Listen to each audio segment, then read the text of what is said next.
All right, hey there, Greg.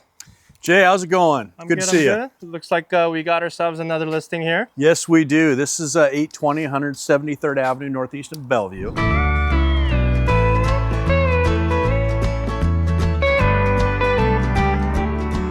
And it's in the Brentwood neighborhood. It's really close to like the Tam O'Shanter Golf Course. Great, great location on this house. 5 bedrooms inside. It's already got a permitted ADU downstairs. So the city of Bellevue has some rules on ADUs. They're generous, but you got to get them permitted to do it right. This one was already had that done. All right, well, show us the way. Yes, check this out. Definitely feels quiet and private. Yeah, we're down at the end of a lane here, and there are about 4 or 5 houses on this lane, so there's no passers-by down here. This is your own kind of haven at the end. So coming into this house, we got the great hardwood floors. You got a couple bedrooms right off the bat here when you come in, and then the primary sits off back in the corner all by itself. It's a really nice suite back there. I mean, this bedroom has its own bathroom as well.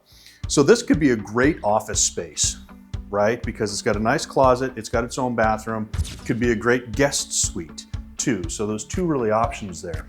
The other bedroom that's up front has access to a Jack and Jill bathroom.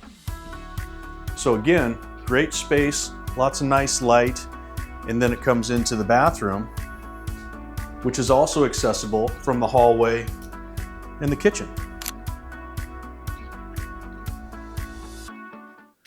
Now this is a nice open kitchen. It's got great gas cooktop, nice appliances, cool pantry with lots and lots of room inside.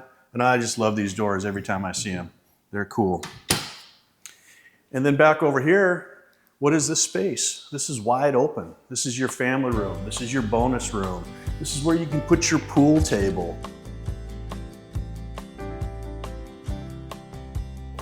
You can put a big screen up on there and make it into a theater room, but it's cool and accessible right off the kitchen. And then we go out to the garage. Upstairs laundry room is right here, super convenient. And then going across back to the other side of the house. We got 2-sided gas fireplace, so you can enjoy the ambiance from the dining room or from the living room. Nice living room area here. Lots of room, good space.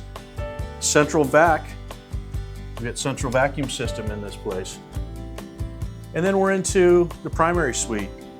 Like I said, it's a really nice suite, but one of the cool features, it has its own literally huge deck out here.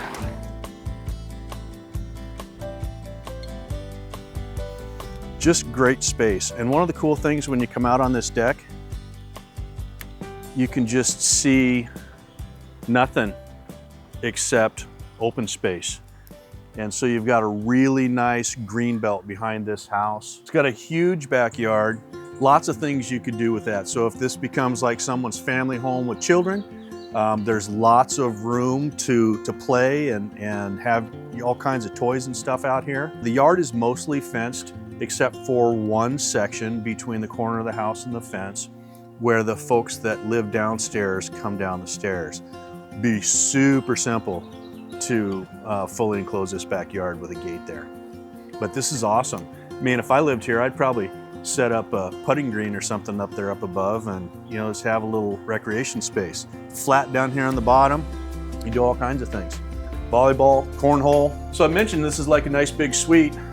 It's got a great walk-in closet with some built-ins in it, secondary closet, and then a 5-piece bath, which is really pretty cool.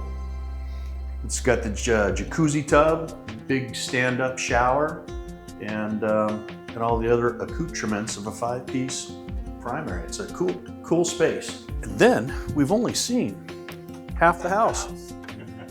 But wait, there's more. So we come down to the bottom of the stairs here. This door is key locked on both sides. People upstairs and people downstairs felt secure. We kept this key in a key box on the outside of the house.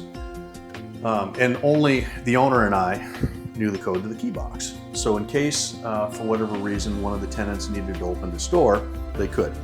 But you know, a new owner can do that however they want to do it. But first thing we come downstairs, washer dryer right here. Got their own laundry room. Come into bedroom number 1. Good windows, look out into that backyard. And then this kitchen is fantastic.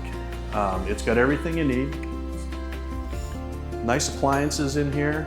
New refrigerator within the last year. And little breakfast nook area. We've also got a spot here that can be more of a dining area, right? So we've got the overhead lighting designed to have a dining room table there.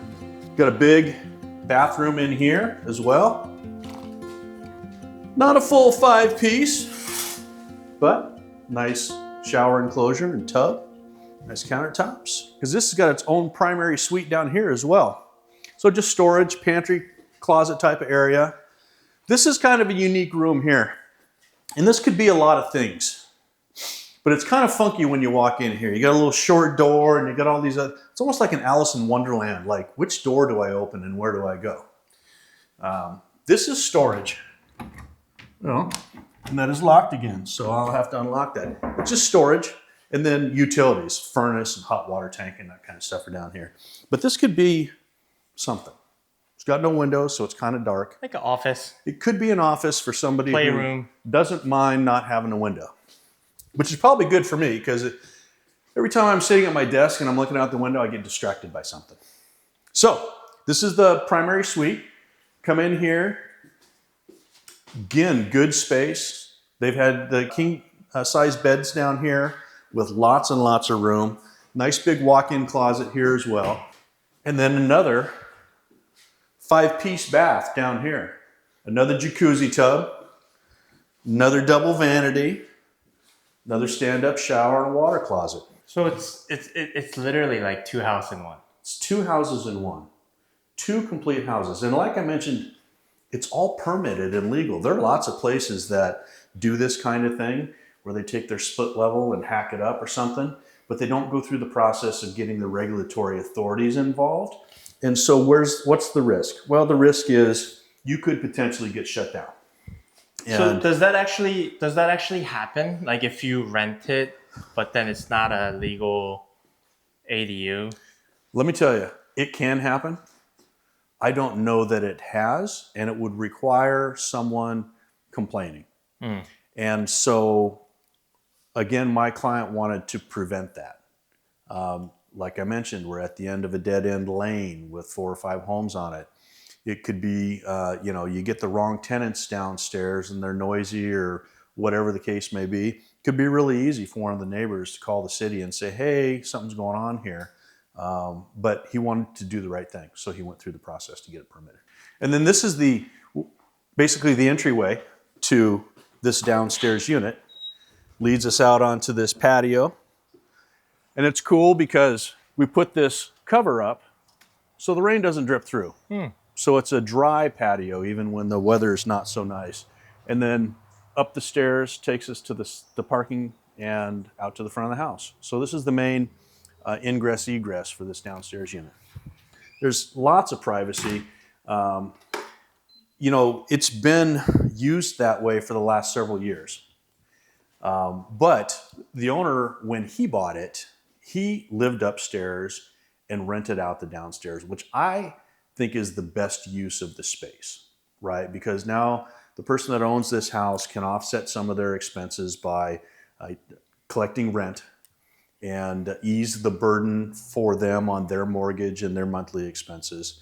And it's just I think it's a better use of the property that way, as opposed to having 2 separate rental tenants upstairs and downstairs. Because anybody who owns rentals knows that the more tenants you have, the more problems you could run into, because it's just the nature of the business. So I think it's a better use to live upstairs and rent out the downstairs. Or this is a great multi-generational home. So if you've got your parents or your in-laws or even families, right?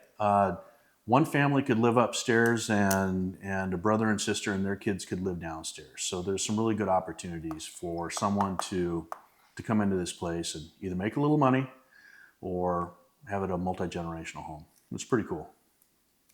All right. How do people get a hold of Mill Creek Guy for a private tour? Yeah, so Mill Creek Guy, you call me or text me, 360-789-5557. It's the best way. But shoot, you can hit me up on Instagram at Mill Creek Guy, or go see Greg Elwin Real Estate, Mill Creek Guy on Facebook, or just shoot me an email. It's the simplest email I've ever had, greg@gregelwin.com. It doesn't get any simpler than that. That's easy, I can remember.